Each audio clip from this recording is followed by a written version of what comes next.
guys! Nandito tayo ngayon sa aming food commissary, kaya samahan niyo ako. Siguro, kilala naman kami ng tao na talaga mahilig kami kumain. Especially ako, parang since natuto ako magluto, parang yun na yung love language ko sa family ko.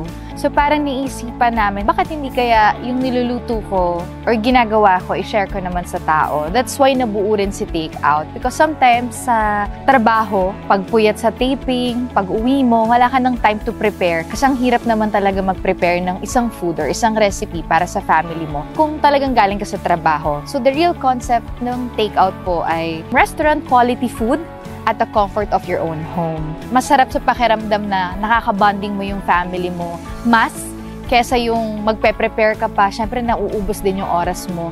Pero ang sarap din sa pakiramdam kasi na nagkakaroon ka ng opportunity na makasama mo yung pamilya, especially tayong mga Pilipino, kilala tayo na nagsasama-sama sa hapagkainan. So yun talaga yung goal ko na maihain sa tao yung Takeout. Nag-start siya middle of last year, 2024. Nag-start na kaming mag-R&D.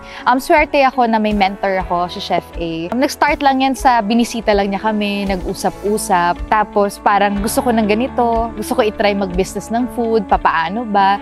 From usapan to R&D, nagpa-practice kami ng mga recipes na gagawin namin if ever na magbe-business. And then eventually, nagdire-diretso na and then eto na. 2025 Takeout. Actually, sa buong family talaga kasi laging topic namin, what if mag-business na? Especially si Lola. Kilala si Lola Tindeng na mahilig rin magluto. So, pangarap ng buong family na magkaroon ng negosyo na connected sa food. And then, napag-usapan nga na what if? Pero syempre, natatakot din kami mag-start ng isang malaking restaurant. So, nag-start muna kami sa commissary muna. Commissary, tapos mag-cater kami sa mga food carts, mga events, tapos ito nga, food delivery. So, one at a time, baby steps muna, i-share namin yung nakakainin namin dito sa bahay, sa ibang tao. Sa business naman, parang hindi may iiwasan na marami talagang competitors and hindi naman healthy din na wala ka rin competitors. Dito naman, sa pagpasok namin sa food business, it's more of hindi naman talaga siya business lang. Passion din namin to. Ito ang love language namin. Nagsishare kami ng food. This time, isi-share na namin sa mas maraming tao. So, sana supportahan niyo po ang Takeout. Ang purpose din naman kasi ng Takeout, gusto rin namin makapag-share ng trabaho. And dito sa commissary namin, meron na kaming 8 employees. So, sa 8 tao na yun, meron na kaming pamilya sa Takeout. So, sana mas umexpand pa ng umexpand. Siguro mas masarap din kasing imagine na yung passion mo na share mo sa kapwa mo pamilya, which yung tinatawag namin na Takeout family.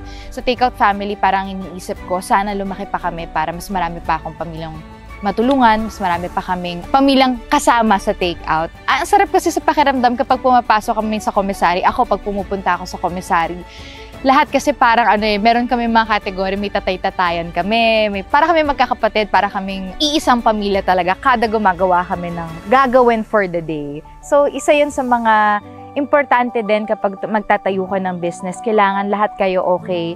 Kailangan sa family para kayong tulungan talaga. Ang goal ko, sinabi ko sa kanila nung nagsisimula kami, pag lumaki ang Takeout, sabay-sabay tayong uunlad. So, yun yung parang pinakamoto ng namin, ng family namin. Sa asado, meron tayong 10 pieces, 400 pesos. Meron tayong bean curd, bola-bola, chicken feet, Chinese kikiam, crispy prawns, hakaw, kuchay dumplings, pork and shrimp siomai, pork mushroom siomai, shark's fin, pork spring roll, shrimp spring rolls, steamed spare ribs, pork wonton, at syempre yung chili garlic po natin. Ganun na po karami yung products natin, kaya sana po supportan po ng bawat isa.